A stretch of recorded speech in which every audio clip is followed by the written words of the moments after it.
19 сабақ. Қауіпсіздік ережелері. Каналыма тіркелуді ұмытпаңыз. Сен үйдегі, көшедегі, қоғамдық орындағы қауіпсіздік ережелерімен танысасың.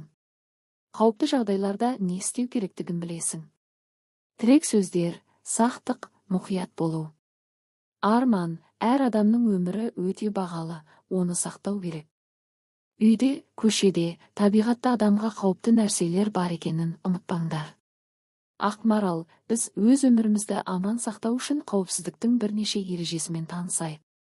Сен менің үйім, менің қорғаным деген мақалды естіген шығарсың.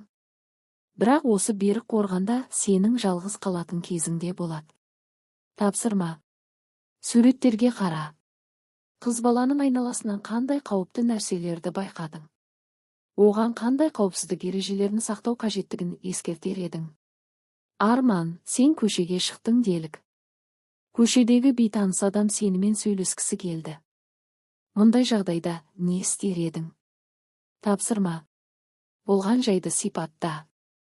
Мұндай жағдайда өзіңді қалай ұстау керегін досыңмен бірге талқыла. Ақмарал. Жаз айларында балалар өзен, көлге шомылғанды ұнатады. Шомылу кезінде өзіңді еркін сезіну үшін қажетті ережелерді білгенің дұрыс. Бірінші және ең негізгісі суда жүзе білу. Тыйым салынған суда, түбінде қауіпті тастары бар су қоймаларында шомылуға болмайды. Тапсырма. Суретке қара. Су қоймасында балаларға қауіп төндіретін қандай жағдайлар бар? Оларды ата. Қоғамдық орындарда өзін-өзі дұрыс ұстаудың, үйде, көшеде, су қоймасында қауіпсіздік ережелерін құрастыр. Каналыма тіркелуді ұмытпаңыз.